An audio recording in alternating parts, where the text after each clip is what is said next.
Assalamualaikum. Alhamdulillah bisa ketemu lagi. Udah selesai, nanti sisanya tanya jawab. Nah kalau waktunya nggak cukup gimana? Kalau waktunya nggak cukup, biasanya kan kita sampaikan di dalam slide presentasi.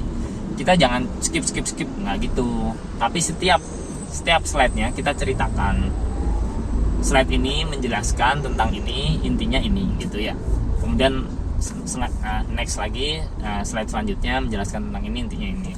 Atau disampaikan bahwa slide ini menunjukkan bahwa kami sudah melakukan perhitungan ini yang intinya kita perlu uang sekian misalnya gitu.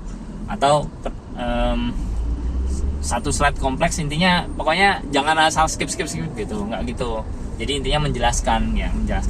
Jadi kita harus tampak sangat jelas bahwa kita mempersiapkannya dengan sebaik mungkin. Gitu kira-kira ya. Apalagi ya yang belum ya. Udah nanti sisanya tanya jawab. Oh ya, tentang tanya jawab tadi ada yang apa sih masalah gitu ya? Apa sih pertanyaan yang saya nggak bisa jawab? Sebenarnya saya jawab, cuma cara jawabnya ada dua waktu yang di Timnas 2005 kalau nggak salah ya. Yang pertama adalah juri bertanya.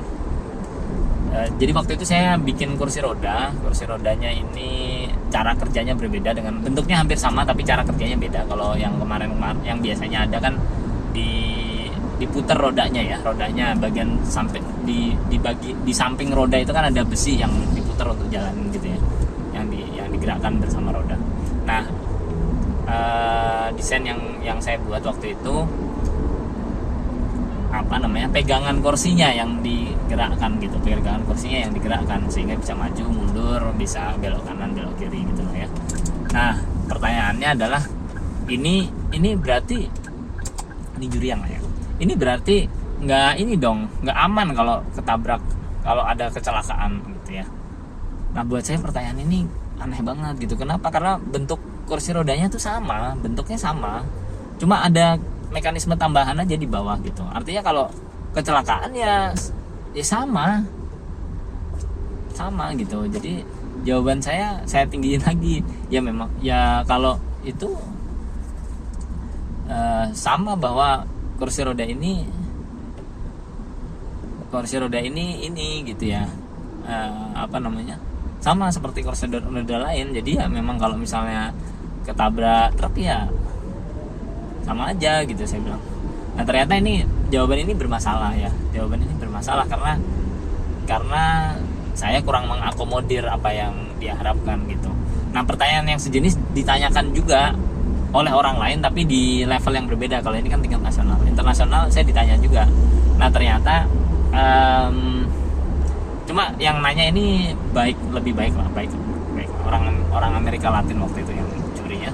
Dia bilang ini bisa kalian tambahkan garansi gitu. Jadi kayaknya jawaban atas dasar garansi itu termasuk jawaban yang diharapkan gitu. Artinya kan mengakomodir gitu. Kekhawatiran dia kita akomodir, bukan kita langsung tolak. Satu lagi waktu itu ada mahasiswa kampus lain yang nanya, Bapak ini kan bikin kursi roda, bahannya aluminium ya? Tapi enggak, ini kalau menurut saya ini bahannya aluminium ini Pak. Ini aluminium nih, bener nih aluminium gitu. Jadi jawaban saya gini. Nah saya itu kan saya yang bikin. Nah saya beli bahan, saya bilang ke tokonya beli bahan aluminium, dikasihlah barang ini. Inilah yang saya buat dan ini yang saya sajikan, saya bilang gitu.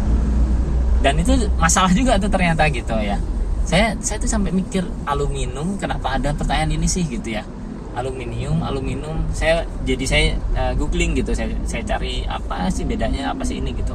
Nah ternyata aluminium dan aluminium itu kan sama, cuma memang istilah aja. Jadi ada negara yang bahasa kalau nggak salah ya, di British itu kan nyebutnya aluminium gitu. Kalau di American English nyebutnya aluminium gitu. Kalau kita banyakkan aluminium sebenarnya. Jadi pertanyaannya salah tapi jawaban saya sengak gitu loh. Jawaban saya yang dipermasalahkan kayaknya. Jadi saya tahap awal pun saya nggak lolos. Ya tetap saya syukur ya, alhamdulillah. Saya tahu beberapa bulan berikutnya ternyata ada lomba yang jauh lebih besar dari lomba ini, sama-sama tingkat nasional, tapi hadiahnya jauh lebih besar. Hadiahnya mungkin berapa, 5 kali lipat kali dari yang sebelumnya. Nah, karena saya yang di lomba pertama ini nggak menang, jadi saya berkesempatan untuk mengikutkan barang yang sama di lomba yang lain. Nah, di lomba lain ini yang hadiahnya 5 kali lipat ini akhirnya menang gitu ya. Nah, sama persis tuh, padahal sama persis. Bedanya apa ya? Ya bedanya saya mungkin lebih tua. Ya kalau menurut saya sih waktu itu ya, bedanya di lomba kedua saya pakai kacamata. Saat itu orang sangat menghargai orang berkacamata. Jadi kalau orang, jadi banyak yang bilang kalau apa ya, wah saya suka sama orang yang berkacamata. Nah itu zaman itu banyak yang kayak gitu. Jadi di lomba kedua saya beli kacamata netral biar kelihatan pinter. Saya tengil banget soalnya waktu itu ya, rambut saya agak panjang gitu lah ya, pakaiannya agak nggak jelas gitu. Nah jadi saya beli kacamata tuh biar kelihatan lebih pinter. Menang. Oke.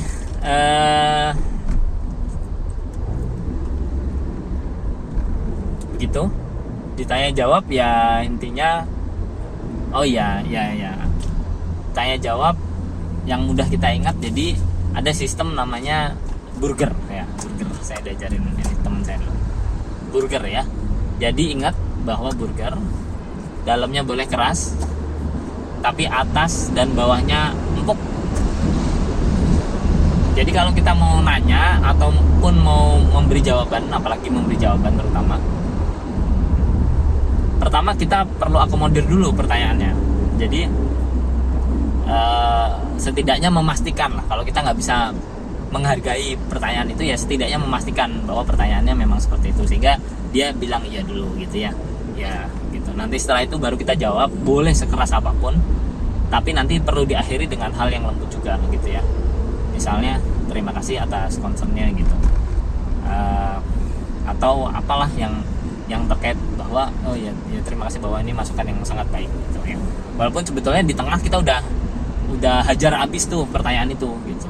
Atau mungkin begitu juga berlaku kalau misalnya kita memberikan pertanyaannya.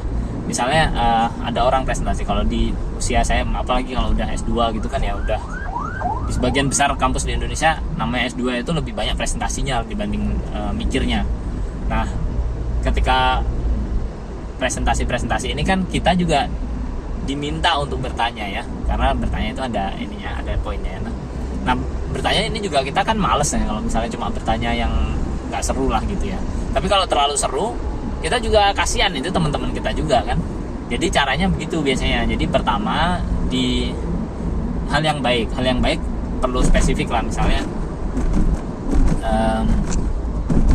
Misalnya di presentasinya jelek gitu ya, maksudnya dia mempresentasikan jangan jelek, tapi ada hal yang menarik. Contoh misalnya gambar di presentasinya bagus, jadi disampaikan lah, saya suka nih gambar di presentasinya bagus sekali, jadi nyemangatin gitu. Terus masuklah ke pertanyaan yang mungkin boleh nyelkit, boleh berat, boleh banyak hal lah, pokoknya yang ini banget gitu.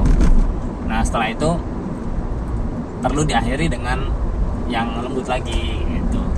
Nah itu enak tuh kalau begitu, orang nggak langsung blocking ya, nggak langsung nyerang balik kita, enggak gitu ya. Biasanya sih dia juga seneng, tapi dia juga mikir gitu, dia juga mikir bahwa apa namanya ya, tanya jawab ini kan sebetulnya juga membantu orang untuk berpikir lebih dalam, untuk kritis, untuk persiapan, untuk banyak hal lah yang memang diperlukan gitu.